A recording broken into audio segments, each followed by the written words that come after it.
Welcome to The Explainer. Today, we're going to dig into the psychology of our spending habits. Also, we can build a budget that actually fits your brain, not just your bank account.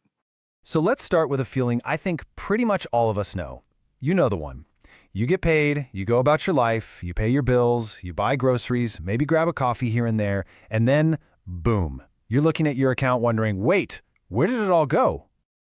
To figure that out, here's how we're going to break it down. We'll start with why budgeting even matters.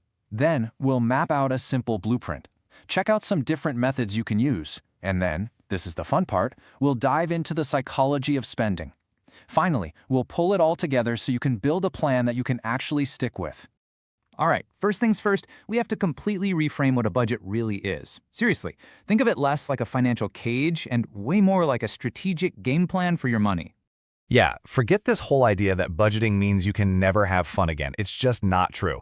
In fact, all the research shows it's one of the most fundamental tools for building wealth and, just feeling financially stable.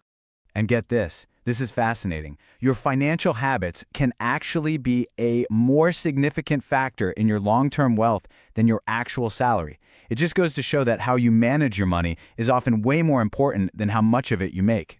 So, where do we even begin? Well, every single effective budget, no matter which method you end up choosing, is built on the same super simple 3-step blueprint. Okay, step 1. You have to know exactly what's coming in the door. Step 2. You need to be really honest about what's going out, and I mean every single dollar. And finally, step 3. Setting clear goals gives your money a purpose, a direction. All right, with that blueprint in place, we can start looking at the toolkit. There are a ton of ways to budget, and let me be clear, there is no single right way. The whole goal here is to find the one that works for you. A classic starting point is the 50-30-20 rule, and it's popular for a reason. It's super balanced and really flexible. It just divides your take-home pay into 3 simple buckets: half for your needs, about a third for your wants, and a solid fifth for your financial future. Now, for those of you who crave a little more control, zero-based budgeting is a total game changer. The principle is simple.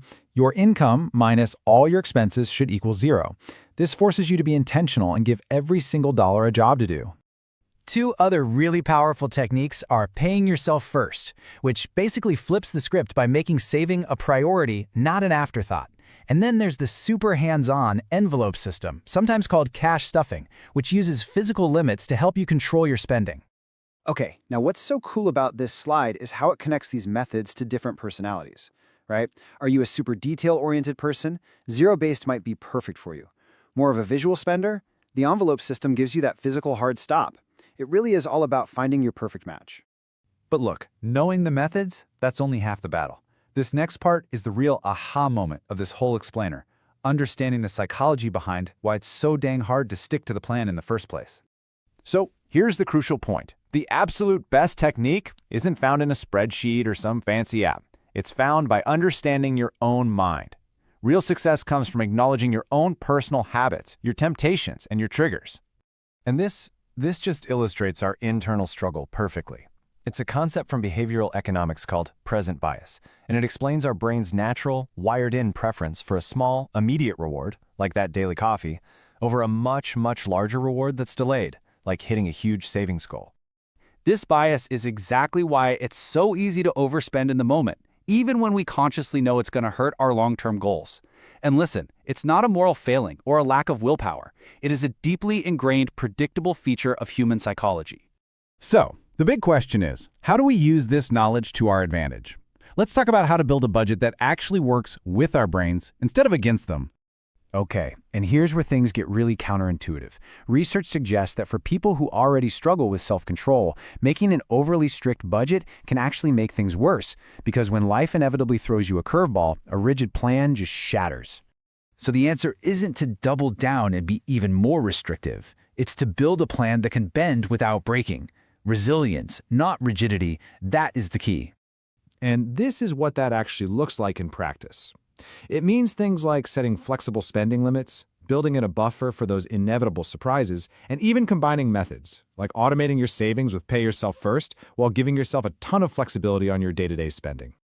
And that's really the ultimate takeaway here. This whole thing isn't an accounting exercise. It's about creating a living, breathing financial plan that actually serves and adapts to your real life. So as we close out, I'm going to leave you with this question to think about. Armed with this new perspective, what is the very first intentional job you are going to give your money?